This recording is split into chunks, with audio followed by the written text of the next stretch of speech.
ഫലസ്തീനികൾ യുദ്ധത്തിലും അധിനിവേശത്തിലും നേരിടുന്ന പ്രയാസങ്ങൾ വളരെ വലുതാണ്.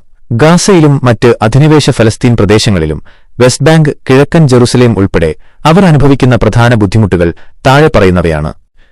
ജീവനും അടിസ്ഥാന സൗകര്യങ്ങൾക്കുമുള്ള ഭീഷണി, threat to life and basic facilities. കൂട്ടക്കൊലയും പരിക്കുകളും. ഇസ്രായേലി ആക്രമണങ്ങളിൽ വ്യോമാക്രമണം, ഷെല്ലാക്രമണം, കരയുദ്ധം, സാധാരണക്കാർ കൊല്ലപ്പെടുകയും പരിക്കേൽക്കുകയും ചെയ്യുന്നു. ഭവനങ്ങളുടെ നാശം. വീടുകളും കെട്ടിടങ്ങളും വ്യാപകമായി നശിപ്പിക്കപ്പെടുന്നത് കാരണം ആയിരക്കണക്കിന് ആളുകൾക്ക് താമസസ്ഥലം നഷ്ടമാകുന്നു. ആശുപത്രികളുടെയും ആരോഗ്യ സംവിധാനങ്ങളുടെയും തകർച്ച.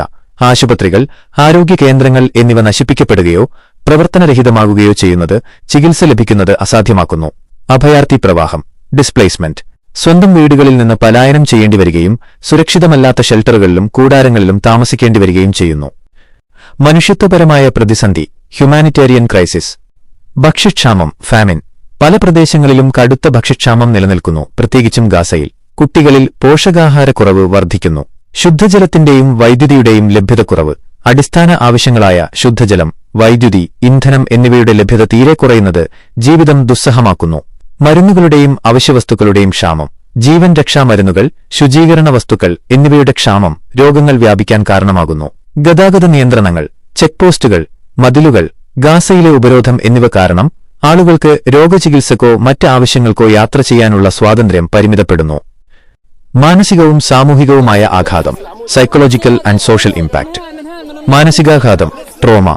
നിരന്തരമായ യുദ്ധഭീതി, പ്രിയപ്പെട്ടവരെ നഷ്ടപ്പെടുന്നത്, പലായനം ചെയ്യേണ്ടിവരുന്നത് എന്നിവ കടുത്ത മാനസികാരോഗ്യ പ്രശ്നങ്ങളിലേക്ക് നയിക്കുന്നു, പ്രത്യേകിച്ച് കുട്ടികളിൽ. വിദ്യാഭ്യാസത്തിന്റെ തടസ്സം. സ്കൂളുകൾ തകരുകയും അടച്ചിടുകയും ചെയ്യുന്നതിനാൽ കുട്ടികളുടെ വിദ്യാഭ്യാസം മുടങ്ങുന്നു. സാമ്പത്തിക തകർച്ച. വ്യാപാര സ്ഥാപനങ്ങൾ, കൃഷി, വ്യവസായം എന്നിവയുടെ നാശം കാരണം തൊഴിലില്ലായ്മയും ദാരിദ്ര്യവും കുത്തനെ കൂടുന്നു. അധിനിവേശത്തിന്റെ പ്രയാസങ്ങൾ, ഹാർഡ്ഷിപ്സ് ഓഫ് ഓക്യുപ്പേഷൻ. ചലന സ്വാതന്ത്ര്യം പരിമിതപ്പെടുത്തൽ. വെസ്റ്റ് ബാങ്കിൽ ചെക്ക് പോസ്റ്റുകളും അനുമതിപത്ര സംവിധാനങ്ങളും ആളുകളുടെ സഞ്ചാര സ്വാതന്ത്ര്യം പരിമിതപ്പെടുത്തുന്നു. കുടിയേറ്റ കേന്ദ്രങ്ങളുടെ സെറ്റിൽമെന്റ്സ് വ്യാപനം. ഇസ്രായേലി കുടിയേറ്റ കേന്ദ്രങ്ങളുടെ നിർമ്മാണവും വ്യാപനവും ഫലസ്തീനികളുടെ ഭൂമി നഷ്ടപ്പെടുത്തുന്നു. വീടുകളും കെട്ടിടങ്ങളും തകർക്കൽ. ആവശ്യമായ അനുമതികളില്ലെന്ന് ആരോപിച്ച് ഫലസ്തീനികളുടെ കെട്ടിടങ്ങൾ ഇസ്രായേൽ തകർക്കുന്നത് പതിവാണ്. ഗസയിലെ ഉപരോധം, ബ്ലോക്കേഡ്. 2007 മുതൽ ഗാസയിൽ നിലവിലുള്ള ഉപരോധം അവിടുത്തെ ജീവിതത്തെ എല്ലാ അർത്ഥത്തിലും ദുരിതത്തിലാക്കുന്നു.